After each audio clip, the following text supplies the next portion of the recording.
What wisdom would you have for Christians in the next few months as they're trying to figure out how to vote and how to be better salt and light in their communities? Yeah.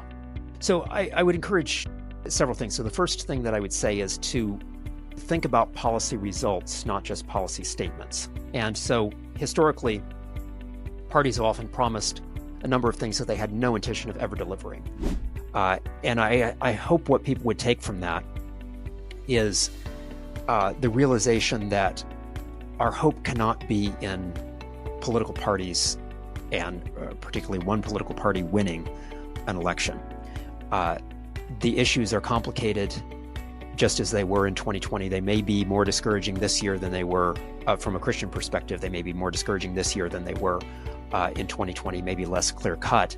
But that should give us greater reason, perhaps, to show charity, the benefit of the doubt, to other Christians who are making different political decisions, and to recognize that we have imperfect choices. Hello and welcome to the Upwards podcast. I'm Dan, one of the hosts, and today I'm talking with Daniel K. Williams. He's a senior fellow at the Ashbrook Center at Ashland University. He's a historian, and this conversation ranges widely. We're covering the history of Christianity and the major political parties in the United States, some of the hot topics that dominate our politics today, including issues like abortion and economics, and then ultimately what's changed on the political landscape in the last few years as we're heading into the 2024 election. So join us for some pretty intense topics, but also a charitable conversation with Daniel K. Williams. Welcome to the Upwards podcast, where we discuss the intersection of Christian faith in the academy, church, and marketplace to illuminate the good work happening with individuals, institutions, and communities. My name's Dan. I'm on staff here at Upper House, and today I'm with Daniel K. Williams. How are you doing, Dan? Doing well. Great. I'm really excited to have this conversation with you around politics and religion and history. Before jumping into that, let me introduce Dan. Daniel K. Williams is a senior fellow at the Ashbrook Center at Ashland University. Before joining the Ashbrook Center, he was a tenured professor of history at the University of West Georgia. Dan is the author of numerous books on American religion and politics. A few of those books appeared on my prelim list back when I was a PhD student here at UW-Madison. The one we're discussing today is The Politics of the Cross, a Christian alternative to partisanship, published by Erdman's in 2021 and newly in paperback just a couple months ago here in 2024.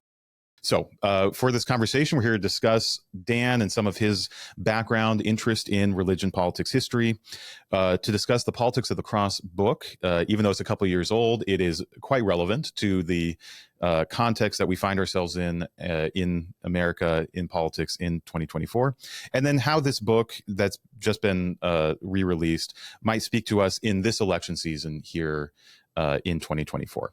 So let's start, Dan, with just a little about you. What made you interested in history?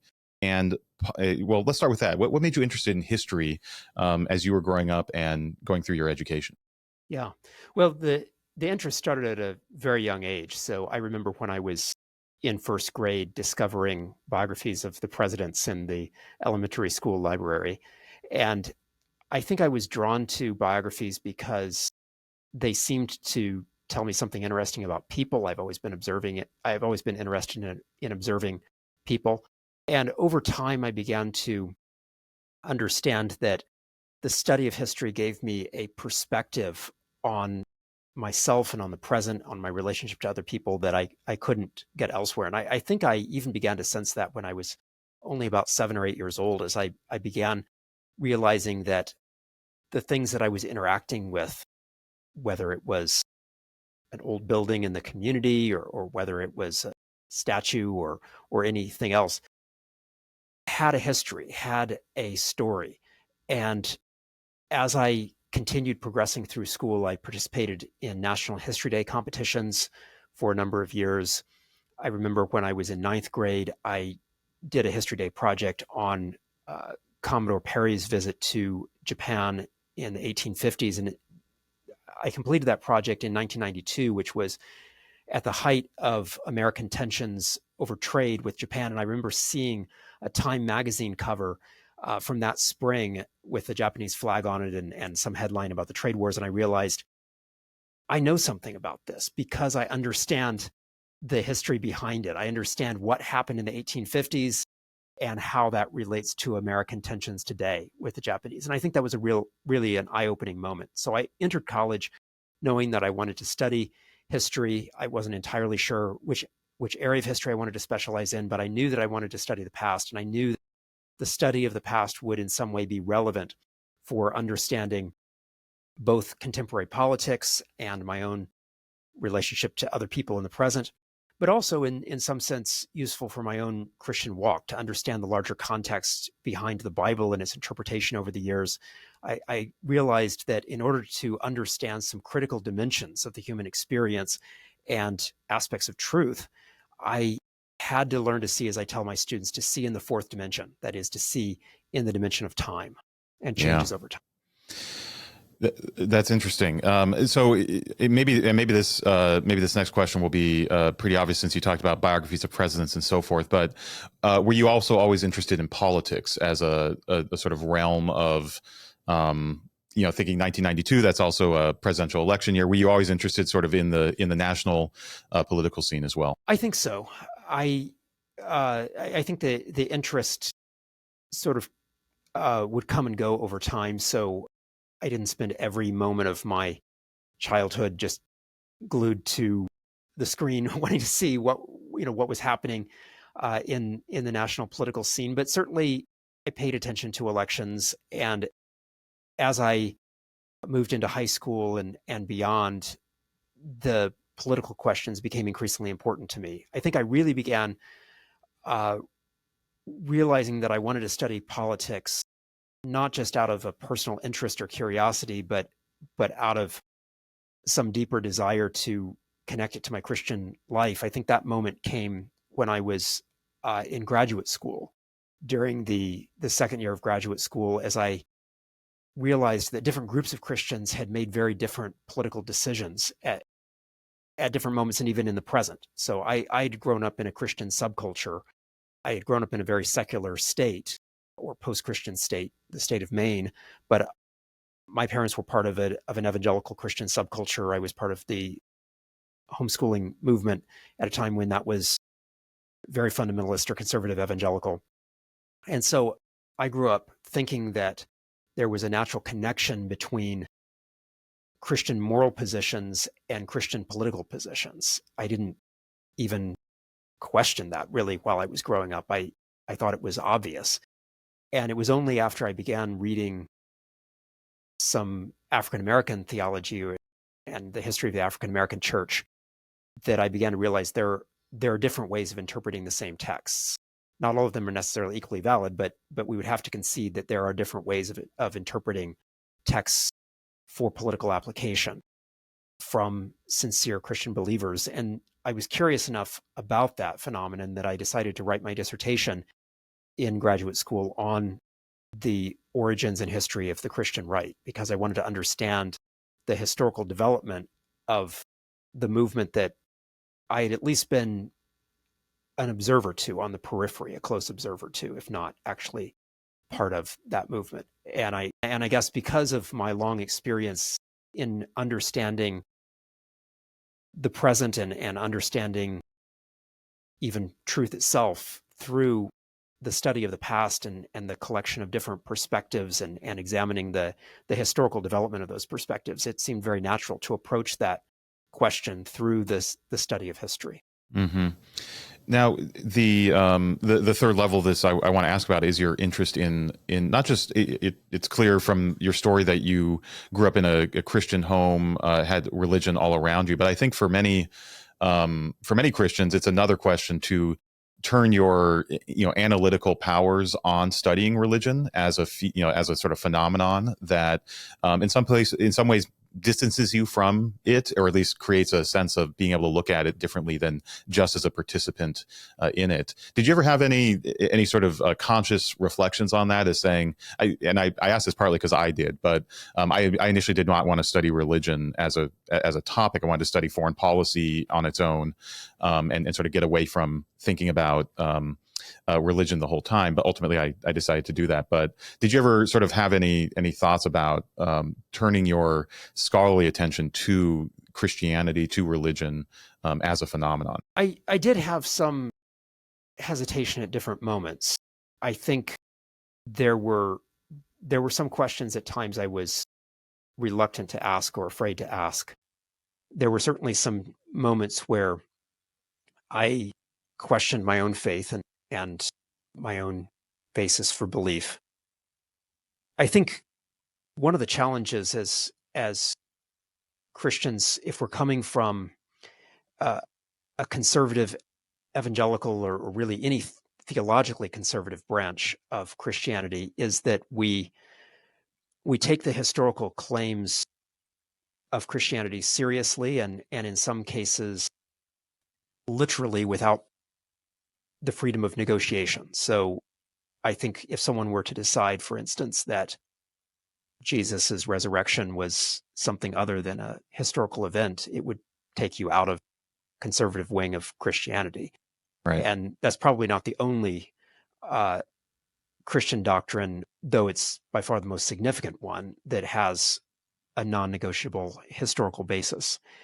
And so if we're not open to neo-orthodoxy or some other way of finessing some of these questions, and I think there might be good reasons to shy away from those modes of theological interpretation, we have to recognize that there is going to be a very direct relationship between our historical study and our Christian faith, that we can't put these in two different frameworks. Francis Schaeffer, of course, was famous for talking about this theological error of the late 19th and 20th centuries of dividing the world into that upper story and lower story. And we recognize there's a connection. So I think it does make this a more charged debate, a more significant area of inquiry. On the one hand, if all goes well, we could say that our faith will be strengthened by our historical study. If all goes poorly, our faith itself may be on the line or will require a re-examination. So I certainly dealt with those tensions over time, and I don't know that at every moment I made the right decision. In fact, there are moments along the way where I would say that I took the wrong path for a particular period of time, but thankfully through God's grace came through it. And ultimately, I think we both agree that if we approach this in the right manner, there can be great value in studying the history of Christianity, even the history of our own traditions, and that we can emerge stronger for that, have a deeper sense of God's presence in history and God's work in our own lives as well as in the lives of others, maybe come to a deeper understanding of biblical truth. But the process of getting there is not always a smooth one, as you probably know. Yes, agreed. And as you said about just a historical lens, that fourth dimension, it can bring a depthness to your faith life that isn't there if you don't have the same historical understanding of your community, of the tradition that you're in. So definitely, there's a lot of or there is some risk, but there's also a lot of reward as well. Okay, before we jump into politics of the cross, I just have a couple questions for you as a historian. What misconception about Christians do you confront most often among scholars? If you could sort of, I don't know if there's one that immediately comes to mind, but what are you always sort of trying to clarify for your colleagues about American Christianity? Yeah, I guess several come to mind, and so I'll try to run through these quickly. But one of those is a sort of a cynical view that people are actually motivated by something other than faith, that they arrive at their faith claims because of this larger motivation. You know, maybe it's misogyny, maybe it's power, maybe it's something else, but there's always something larger. There's a distrust of a belief system as a fundamental motivator. And I think that partly derives from worldview, that at first I thought that this came from simply a skepticism about faith, that, well, I don't believe it, so why would anybody else genuinely be motivated by that?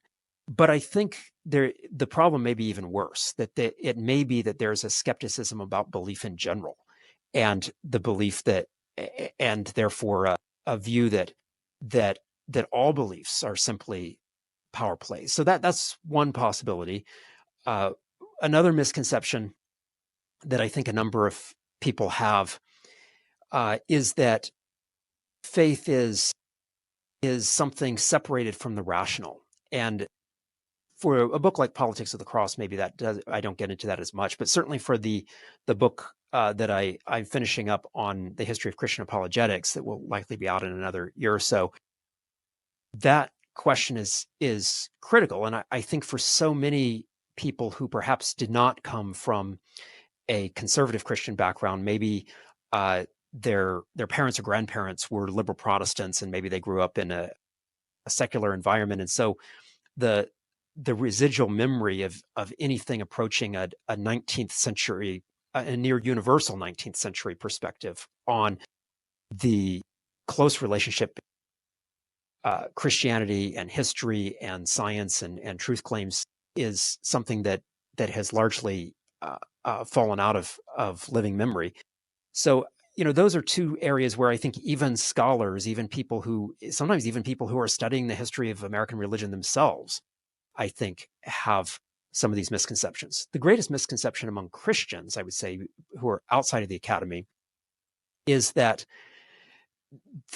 Christianity is more narrowly defined than most groups have defined it, and over time, and that it's unchanging. And so, people will say, well, if there were Christians who defended slavery, well, clearly they weren't true Christians, or at the very least, they were misreading their Bibles, because the answer should be obvious on that question. And I think that's a common view. So that the idea that we ourselves might be shaped by a particular set of experiences in our reading of a text, and the idea that other people might be as well, that yes, there's an objective truth, but it's harder to find that objective truth than what you might think.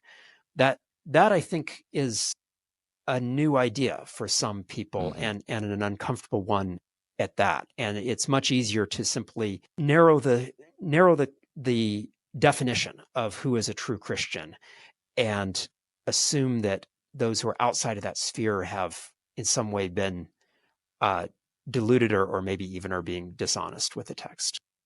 Yeah, that makes a lot of sense to me. You almost anticipated my next question. I wonder if you, as someone who's written a lot of books on politics, given a lot of talks, I'm sure, in various church and Christian college contexts, are there any misconceptions that you run into repeatedly that Christians have about politics as we're moving closer to the Politics of the Cross book?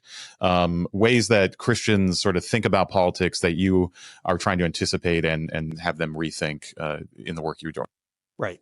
So on the right, I think the misconceptions would include the idea that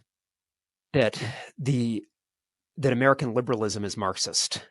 So and actually, what I would argue, what I do argue in the Politics of the Cross, is that American liberalism is, to a large degree, secularized Christianity. It's not necessarily a secularized version of every form of Christianity, but certainly secularized liberal Protestantism with a smattering of secularized Catholicism thrown into the mix as well. I think that there's also a perception on the right among Christians that that politics is a battle between good and evil, and it's a battle for particular moral causes. Some of them would say they might wish they didn't have to wage this battle, but nevertheless, they see the battle being waged, and they feel like one has to join that battle. One has to join a particular side. And so politics is about gaining moral victories. And you've won when you've gotten the issue positions that you want, and you vanquished the other side. So I try to take on that particular misconception in the Politics of the Cross.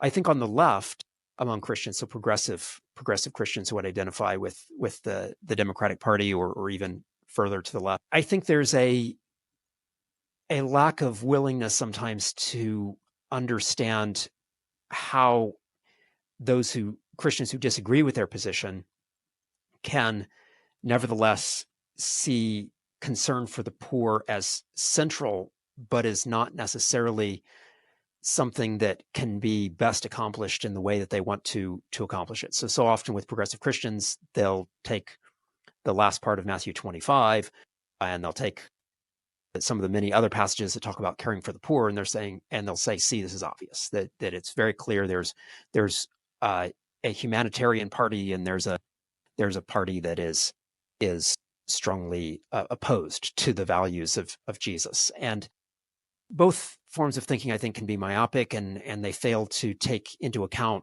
a lot of the full complexity of the questions that we might ask about our engagement in politics.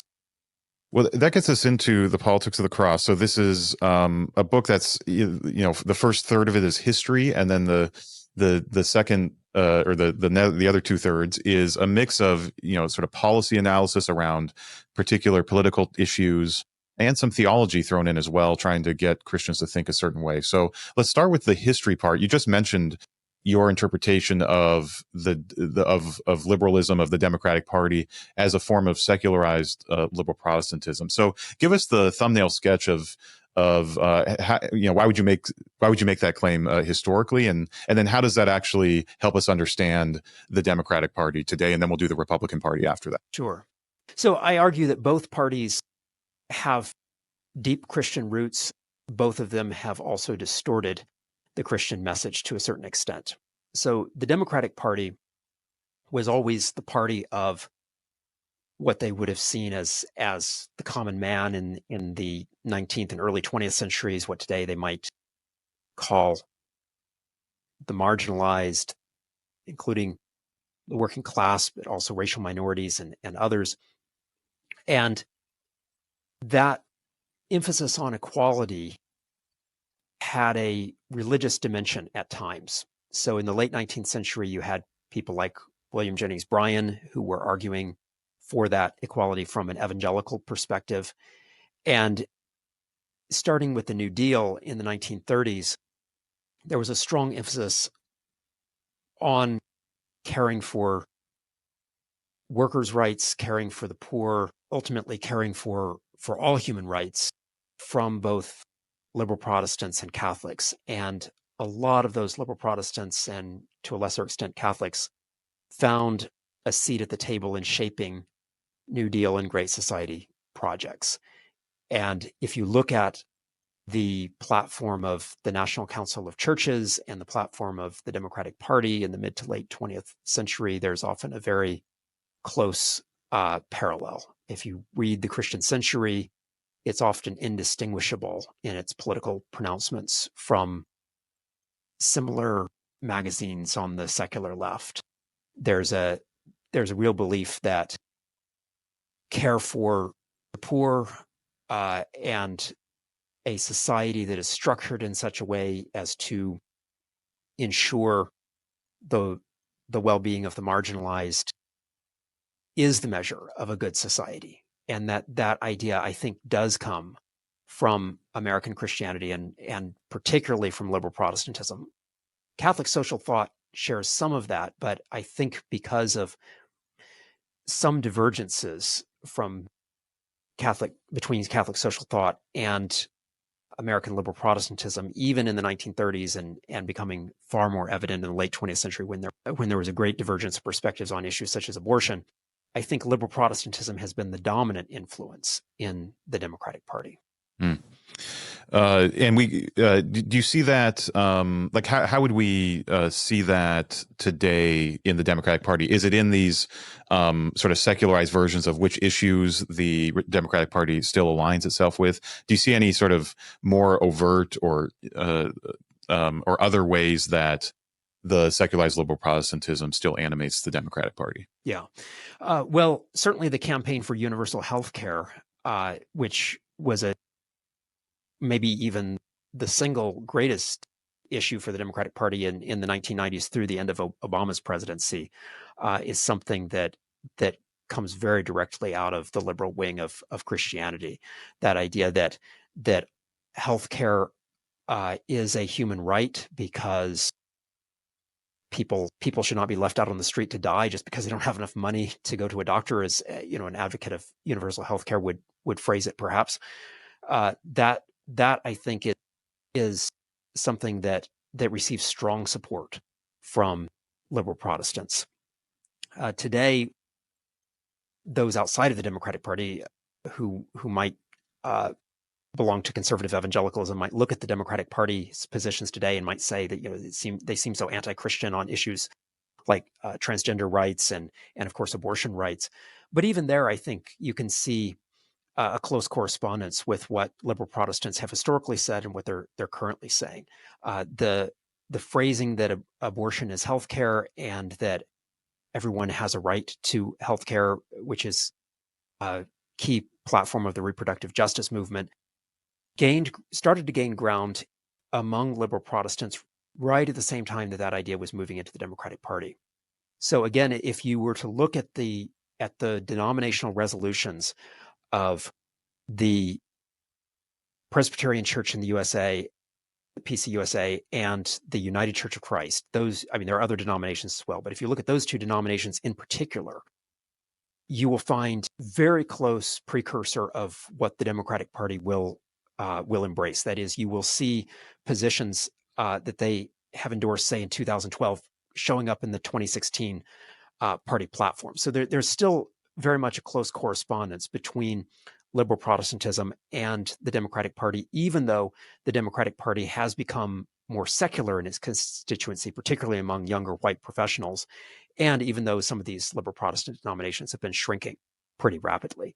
But that historical connection is so strong that I still see some close parallels today. And most of it comes out of the liberal Protestant commitment to equality and to individual opportunity that I think represent a strand of American liberalism that has really taken hold in liberal Protestantism and also taken hold in the... Okay, that's the Democratic Party. The Republican Party you describe as coming out of a Protestant moralism tradition. So give us the thumbnail sketch of that trajectory. Yeah. Throughout the late 19th and early 20th century, most Catholics ended up in the Democratic Party. Not invariably so, but there was definitely an attraction of Democrats, particularly Irish. There was definitely an attraction for many Catholics, particularly Irish Catholics, to the Democratic Party. So that left the Republican Party to become the party of evangelical and mainline Protestantism. And the Republican Party it was founded on a moral claim about the need to limit the expansion of slavery because slavery was evil. And that was something that appealed to a lot of Northern Protestants at the time. And then after the Civil War, while Republicans weren't always united on the particular moral issues that they wanted to champion, there was a general support for the idea of frugality, of hard work, of individualism, combined with an attraction to the claims of the temperance movement, which was very much associated with mainline and evangelical Protestantism at the time. Again, not every Republican held all of these views, but in general, if you took the views of a typical middle-class Methodist in central Ohio in the late 19th and early 20th century, and you looked at the Republican Party, you would see a very close correspondence, which is why it's not surprising that the Republican Party nominated several middle-class Methodists from central Ohio on its presidential ticket in the late 90s. And how would we see that moralism in the more contemporary Republican Party of, say, the last few decades? Yeah, well, starting in the 1950s, there was an effort by at least some evangelicals to see the Republican Party as a venue for a more distinctively evangelical Christian project of restoring God in national civic life. So Billy Graham made a fairly close alliance with Dwight Eisenhower and tried to bring in evangelicals into that Eisenhower coalition. He was attracted by Eisenhower's endorsement and practice of civil religion, this idea of invoking God very publicly in speeches, adding phrases like under God to the Pledge of Allegiance. Those were things that were important to evangelicals. And then in the 1970s, this was linked to opposition to the sexual revolution. And evangelicals saw first Nixon and then later Reagan as a person who would restore morality to public life by supporting particular issue positions while also invoking God to a greater degree in their speeches than it seemed like many Democrats of the time were willing to do.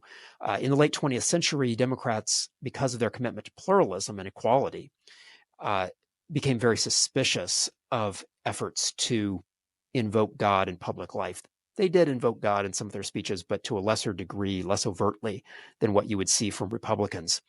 And the Christian right, I think, was founded on the twin principles of restoring a Christianized civil religion in this country and fighting moral decline through opposing the sexual revolution. And they saw the two as very closely related. I'm not sure that they necessarily were, but they would see the school prayer and Bible reading decisions as paving the way for a sexually licentious culture. And the Republican Party seemed to be open to that. At least a wing of the Republican Party seemed to be open to that. And as evangelicals acquired more of a controlling interest in the party by the 1990s and beyond began to look more evangelical than mainline Protestant.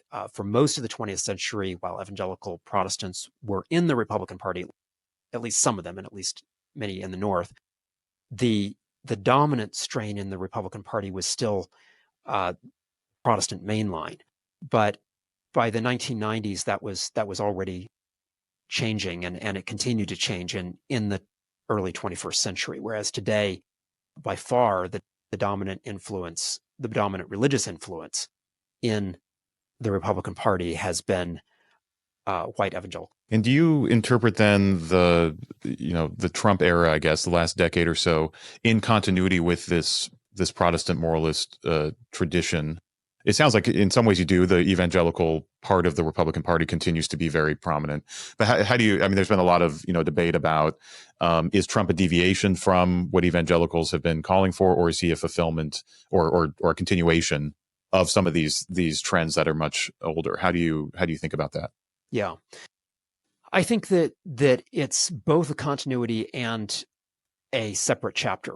And I think it will become the new phase. So I think when people are writing the history of this in the future, I think that there will be a chapter of the American political history that we could call 1980 to 2016, or we might even say late 1970s to 2016. But then there's a new chapter that Trump began that is definitely pushing things in new directions. But like all new chapters, it's one where you can see some continuities as well. And so the continuities would be that evangelicals still have a large controlling interest in the Republican Party, and they are still driven by opposition to liberalism as they would see it, the other side that they want to defeat through politics, and that their goal is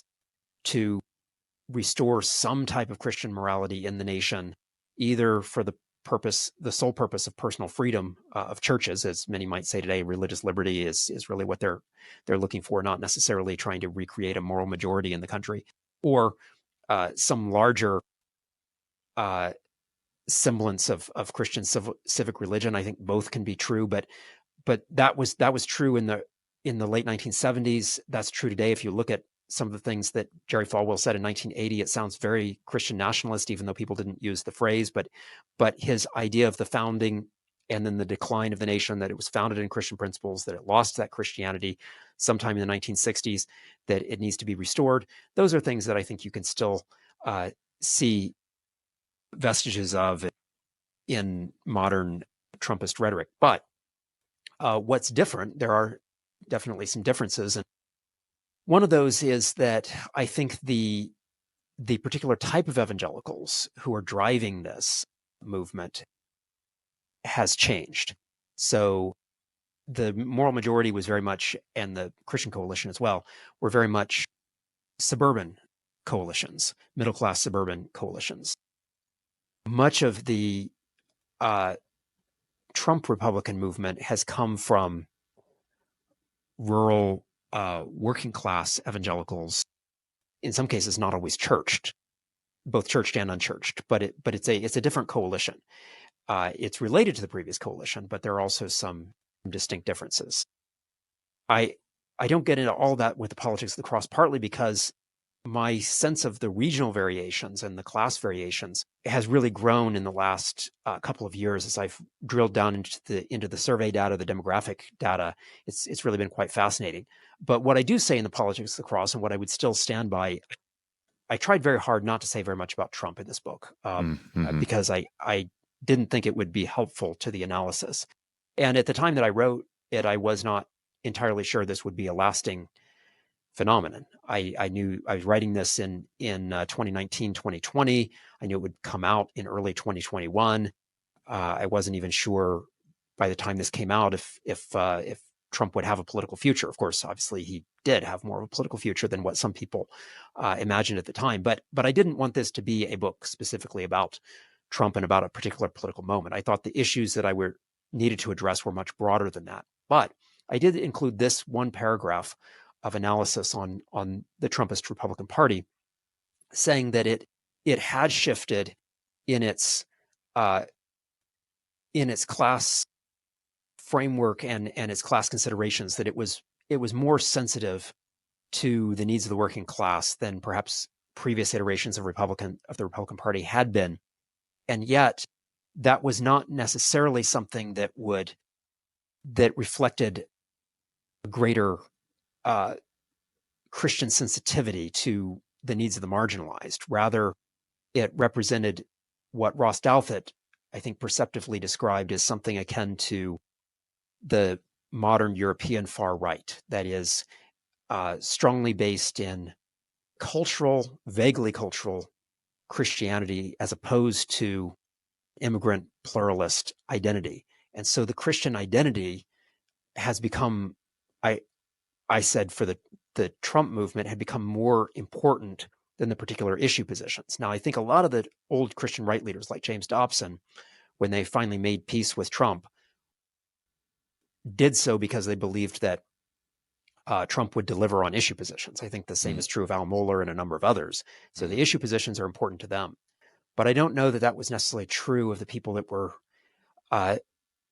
the earliest converts to the Trump movement, people in the 2016 primaries who were enthusiastically endorsing Trump over other Republican candidates. I think there was a larger Christian identity movement that, while it may have had some parallels with the Christian right of the 1980s and 1990s, was also a distinct phenomenon, a new chapter that was bringing in new people to the coalition and changing American politics in a way that's very similar, I think, to the way that the introduction of the moral majority changed the Republican Party and American politics in the 1990s. Yeah.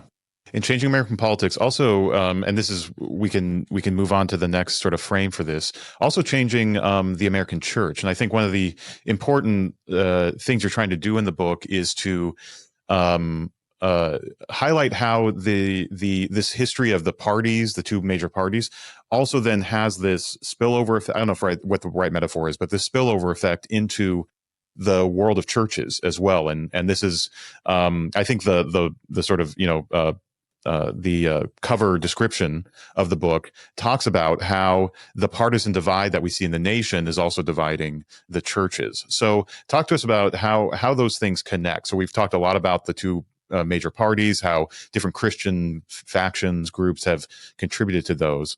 But I think for many Christians, the phenomenon that they experience most immediately every week, maybe, is that in their church communities, there is also this same polarization happening. So how do you see that relating to this larger political story? Yeah. I think that political parties have become a source of moral identity for a lot of people in a way that was not true a couple generations ago. So a couple generations ago, people could be Republicans or Democrats out of conviction, but they did not necessarily see those as their primary source of moral authority or moral standing. Public opinion polls have shown that even in the last decade, Americans have become far more morally polarized over their partisan identity. That there are some polls, for instance, that have shown that parents are more willing to imagine their son or daughter marrying someone of a different faith tradition, a different religious tradition, than marrying someone of a different political party. And that's a new phenomenon in our lifetimes, at least. I think there was a time in the late 19th century when you could have said the same. Of course, there are no public opinion polls from that time to prove it, but I think there was very strong moral partisan identity, both before and immediately after the Civil War and through the Gilded Age. But at least in living memory in the 20th century, that seems to be something that would be very odd, that intense level of partisanship. But as party politics have become morally charged debates for people on both sides, imagining this is the only correct moral position, it's not too surprising that those debates would be very heated in churches, which are all about, of course, trying to identify God's truth and align ourselves with eternal moral principles. So if our party politics are matters of morality, then they become matters of potential church division. And my primary reason in writing this book was to try to break through that, to say to people, to say to other Christian believers, there's a different way to think about this. Once we realize that both parties have some Christian values, even in distorted form, and once we realize that both parties have significantly deviated from Christian values, there's not a clear righteous party versus an evil party. Rather, both parties are going to be flawed entities for us to pursue principles of the kingdom of God and a moral agenda. And so while we can work within parties and often perhaps should, we have to be careful about identifying too closely with a party. It's not saying that a Christian shouldn't register as a member of a party or even maybe run for office as a member of a party, but in doing that, we have to be very careful that never becomes our primary identity. We also have to give other Christians the benefit of the doubt, knowing that when we see a particular issue position, even in an area where it may have a very clear right and wrong. So, for example, for Christians who believe that abortion is not a debatable question, it is a matter of Christian conviction. It is a matter of a very clear right and wrong. We can still say that the particular application that we make of that stance in the political realm is going to depend on factors that are not as clear-cut. That is, for much of the late 20th and early 21st century, I would argue, in fact, do argue in this book, I think Christians faced a choice between a party that at least there's some evidence to suggest was lowering abortion rates, but without trying to make abortion illegal, and another party that was more likely to pursue strategies that might actually restrict abortion legally, but seem to be less effective at reducing abortion rates. Now, one can argue whether my analysis was correct or not, but assuming that it is, the Christians then faced that question, which is more important, and I think you can make arguments on both sides. It's not, but I would say that the Bible alone is not going to give you a clear answer to that question. It's going to be a matter of interpretation and application. So once we look at that, instead of thinking that other Christians are apostate because they voted for the party that we think is anti-Christian, we can instead say, this is a complicated issue. This is a matter that requires a lot of individual discernment, and we can give others the benefit of the doubt and treat them as full, faithful brothers and sisters in Christ if they've made a different political decision, knowing that they are not engaged in heresy. They didn't leave Christ because they voted for the party that we think is anti-Christian. It's rather that they may share our moral convictions, but they might have reached a different decision about the best way to apply those. Okay, we will do a couple more questions on politics of the cross, and then talk about updates to it. First, though, if you're watching this on YouTube, please subscribe, like, or hit the bell to be notified when a new episode is released of the Upwards podcast. And you can also download the podcast in your favorite podcast app, and you can click in the description below to also subscribe, or you can just search for the Upwards podcast as well. So Dan, in the book, the bulk of the book is looking at four particular issues that are sort of really hot button issues right now. That one of them is abortion, as you were just talking about. Same sex relationships, race, and poverty are the other ones. Or same sex marriage, I should say. So you say at some point in the book that here I'll just give you a quote from your book. Christians can protect the unborn, advocate for traditional marriage, promote racial justice, care for the poor, and above all, honor the gospel by adopting a cross-centered ethic instead of the idolatrous politics of power, fear, or partisanship. So a listener to that quote might think, oh, Dan is sort of pulling some positions from one party and some positions from another party and combining them into a constellation of positions that no party holds right now. So give us some insight in I mean, obviously these are probably your own convictions, but why did you pick these topics? And then why did you want to array it in a way here where you're pulling a bit from both political parties? Yeah, and as I originally envisioned the book, I was wondering whether I should write about a few more issues. I didn't want to make the book too long, but I knew there were more issues that could be addressed. So obviously foreign policy, environment, climate change, some of these other issues. But I thought as an illustration, I wanted to focus on the areas that I think divide Christians the most, and that a significant number of Christians would say are the most important issues. So I think a lot of American Christians care about foreign policy. Most elections, with only a very few, are not issues where they treat foreign policy as a litmus test. But abortion clearly has been a litmus test. As I was writing this, especially in the spring of 2020, early summer of 2020, it was very clear race was going to become one of those litmus test issues. And the last chapter, economics, is one that I think ties a lot of things together, where I say if we focused more on concern for the poor, I think some of these other issues would also fall into place. So that was an issue, not just because Christians care about it, although many do, but also because I really think it's behind some of these other issues. And once we address that issue, there are some other things that might be put in different perspective.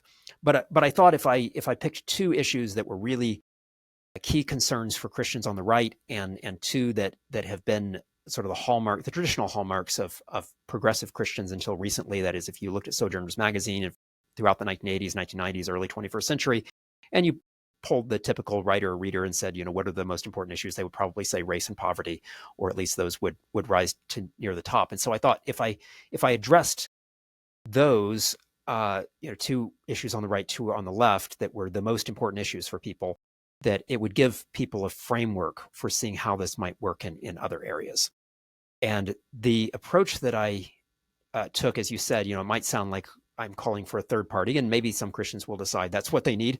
But in writing the book, my purpose was actually to say that even though the two parties are deeply flawed, there are ways in which we can work within the system by not just by listening to what the parties say in their platforms, which on occasion, may seem like they're saying some deeply objectionable things, but rather by asking the question, what sort of society is going to be produced by these particular policies? And in some cases, I argue that the people who are saying the things that may sound objectionable from a conservative Christian standpoint are actually going to lead to some outcomes that we might embrace. So on the issue of abortion, I mentioned that. Also on the issue of marriage, you might have some one party that at least before the Supreme Court settled the matter was advocating for same-sex marriage. On the other hand,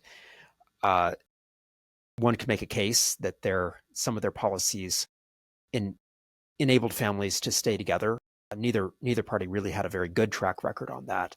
But similarly, in the cases of rape and in the cases of race and economics, you can see parties that may not have a perfect position, but maybe you can work within those to get some policy outcomes that you would like. Mm. And then maybe that gets to one of your insights before that. For many Christians, they can see politics as a sort of very, very clear extension of morality, or sort of like almost another way to wage sort of a holy battle for the right side. And I think what you're calling for here is something that's a little more small d democratic, in the sense of negotiation, compromise. Rarely do people get everything they want in a representative system. And so coming at these issues with that posture would maybe cause you to approach the issues a little differently, or at least what you're trying to advocate in any given moment, even if you still have a robust vision of what the ultimately just view of a certain issue is, that what you're actually doing day to day in the political, either in, if you're in politics, or even if you just think about who to vote for, that you're looking for, I guess, incremental change, or change that's moving in the right direction, but not necessarily going to radically impose a certain morality on that issue. Right. Yeah, you're absolutely right in characterizing my argument that way. In the last chapter, the epilogue, as you know, I talk about the need to care about the democratic process. And too often, I think evangelicals, not just in our own generation, but even in the late 19th century, were driven by campaigns for single issues.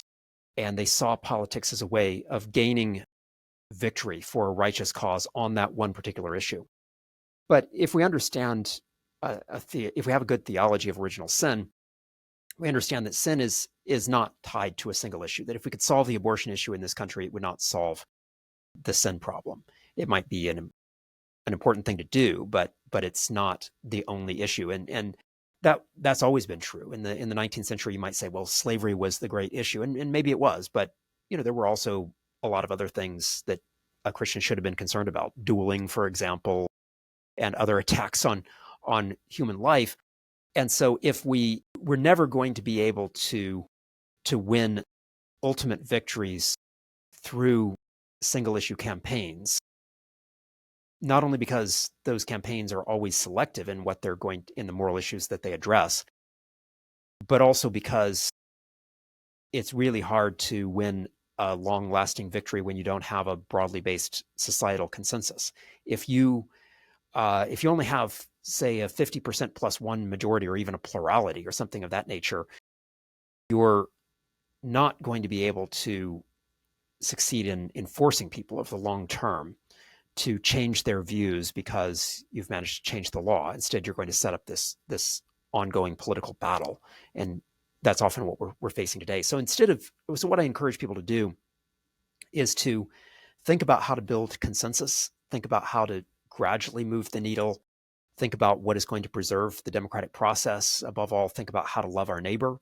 So instead of saying, which party is good and which is evil, to say, well, let's look at the policy outcomes. Maybe we don't really like either one, but can we make a determination in our own fallible minds as to what might result in a better outcome, or the lesser of two evil outcomes for a neighbor, and then vote accordingly. Understanding, of course, different people may make the calculations differently, but it removes some of the pressure. I would hope that for us, politics is not going to be apocalyptic. And for too many evangelicals, it has been apocalyptic. Everything rides on the outcome of this particular race.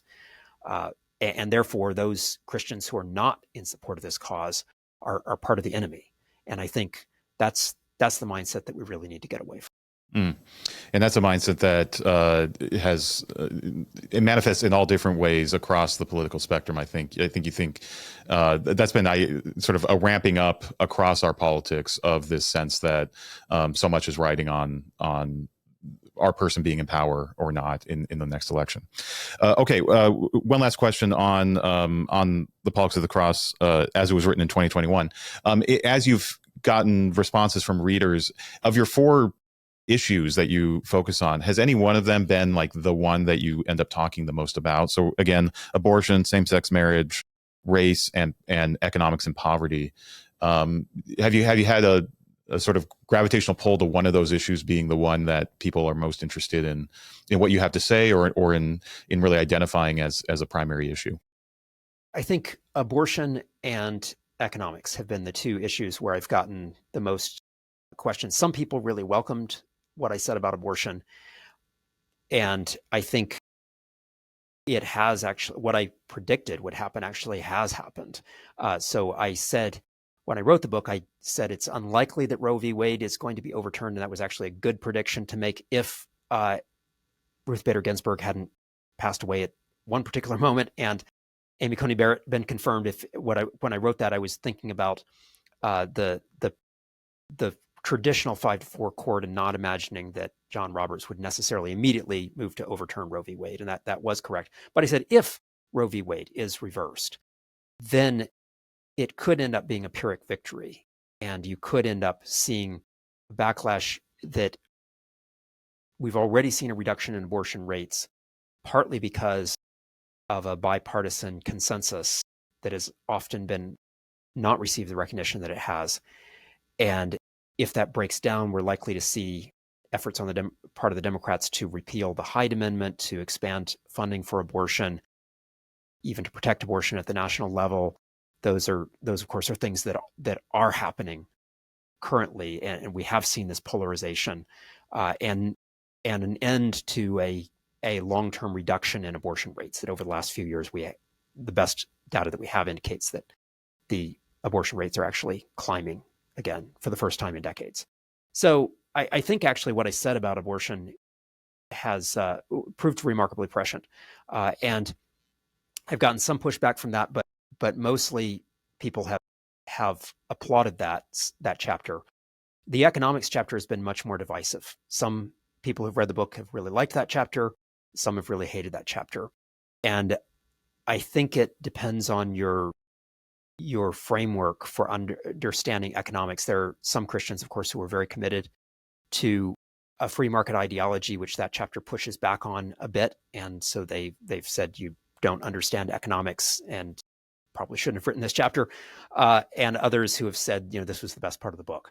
So I think it shows that even though Christians have not spent nearly as much time talking about economics as they have talking about, say, abortion or other issues or race, that as Christians, evangelical Christians, I think are actually pretty deeply divided on economics, and a chapter like this brings that to the forefront. And a lot of people who have been trained in economics are often trained in, well, a number of people are not trained in economics, period, but for those who are trained in economics, they're often trained in only one particular perspective. And most large-scale economics departments have a pretty broad mix of Keynesians and free market, Adam Smith style advocates. And if you only listen to one of those perspectives, you may think this is all of economic theory. Actually, there's more than one way for an educated economist to look at some of these matters. But I have realized that may have been a more divisive subject than I could tackle in even one long chapter. Okay. If you are listening to this conversation on our audio podcast version, the podcast notes for today's conversation include a link to view this on YouTube at your convenience. And remember to follow and subscribe to the Upwards podcast in your favorite podcast app. Okay, Dan, just a couple questions here at the end about the last few years. We were already getting into that with some of your comments about where the issue of abortion has gone. Obviously, since 2021, a lot of movement there with the overturning of Roe v. Wade and other things happening. What if the editor from Erdman's came to you right now and said, though I know a paperback just went out, so they wouldn't do this, but if they did and they said, hey, we want to give you the opportunity to update something in this book. based on the last few years, what would be the chapter or the topic that you would want to do that on most? Would be number one on your priority list for that? Yeah. Well, I think it would be difficult to figure out where to start, because in some ways the moment that we're in is a moment that I hoped when I wrote the book, we would not be in this year. I think the abortion chapter would definitely need to be augmented to reflect the Dobbs and what has happened since Dobbs. Again, I think that has played out largely along lines that I predicted. But now that it has played out, the question is, now what? And I think it is now more difficult than ever for Christians to figure out how to vote on this issue. Because when I wrote the book, there was one party that was pledged to doing something to try to limit abortion, namely overturn Roe v. Wade. And at least on paper, they said constitutional amendment, although I'm not sure anyone took that very seriously. But that's what the Republican Party was pledged to do. And the other party was pledged to keep abortion legal. But nevertheless, there was still an argument that could be made that things like Obamacare had actually contributed to providing a framework that in theory would reduce abortion rates, and abortion rates were dropping during the period all the way up until 2017.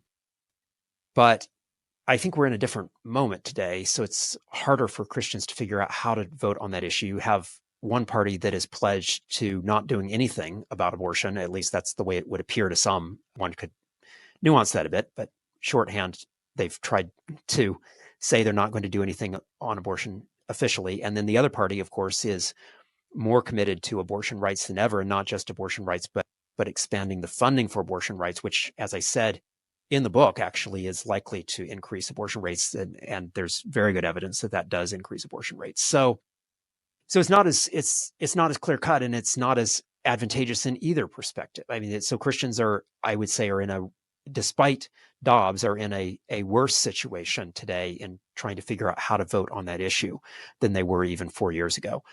I think the economics chapter could be updated to include some of the things that have happened in the last 4 years, and those issues too have been more discouraging than encouraging. One of the things that I said would be very useful would be a living wage. We've actually seen something that I did not predict, which is right after COVID, for reasons beyond what the government was doing, although the government contributed to this a little bit. But we saw wages in some industries, particularly low-wage service industries, go up dramatically. But we also saw the cost of living increase, and so I'm not sure that actually improved people's lives. We ended up with a much higher rate of inflation than we had seen since the beginning of the 1980s. So I think that shows that some of the issues that I highlighted, while those are very real issues, those have tended to be more intractable than what even I imagined. On the issue of same-sex marriage, both parties have given up on that. I mean, the Republican Party has given up on that. That's no longer what people are talking about, and an issue that I really didn't deal with it in any depth at all. Transgender issues have really come to the fore. But if I were to write about that, I would probably have to say that the track record that Christians have had for fighting these issues in public law has generally been a discouraging track record over the last 40 years. And so what do we do with all that?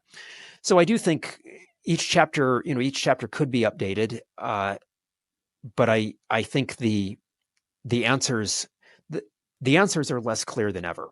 And I hope what people would take from that is the realization that our hope cannot be in political parties, and particularly one political party winning an election. The issues are complicated, just as they were in 2020. They may be more discouraging this year than they were, from a Christian perspective. They may be more discouraging this year than they were in 2020, maybe less clear cut.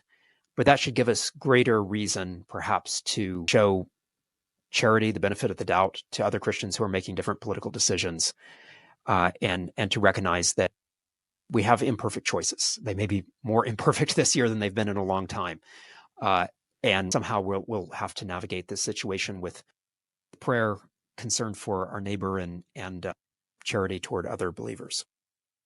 And as a final question here, is that for people picking up your book in the next few months before November? Maybe what is the beyond the posture of these sort of the cardinal virtues, the way that Christians should be acting in always in society? Is there anything you're hoping people glean from your book, or maybe just your approach to politics as they're processing this particular election in this year? One that, as we're speaking, has just been a wild summer so far in 2024 in terms of who's even on the ballot, but also in terms of some of these issues. The platforms of the different parties are changing or are being codified as we speak on some of these very issues. What wisdom would you have for Christians in the next few months as they're trying to figure out how to vote and how to be better salt and light in their communities? Yeah. So I would encourage several things. So the first thing that I would say is to think about policy results, not just policy statements. And so historically, parties have often promised a number of things that they had no intention of ever delivering. For the decades that the Republican Party promised a constitutional amendment against abortion, it was very clear to observers that that was never going to happen in the foreseeable future. So try not to just listen to rhetoric, but actually ask the question, okay, what policies are likely to be implemented and what effect are these policies going to have? So vote with effects in mind, not merely tribal identity or empty promises. The second thing that I would say is to try to look for the good as well as the bad in both parties.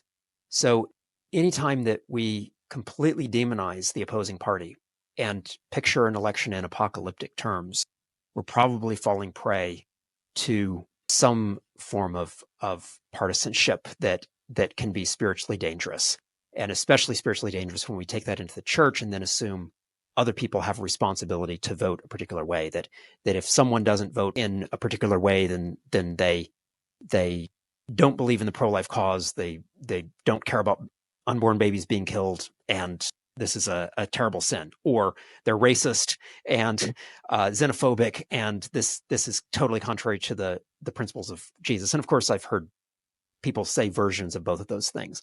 And I think in each case, we need to push back and say, this is not helpful.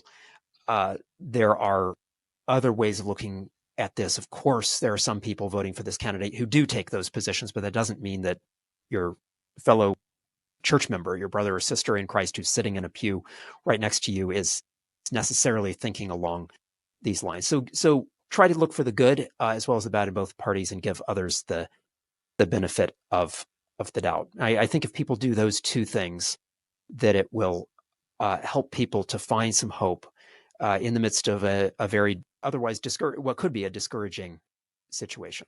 Yeah. Thank you, Dan. Wise words. If you appreciate conversations like this, we encourage you to attend an event at Upper House if you're in the Madison area. You can see our full program schedule on our website at upperhouse.org/events.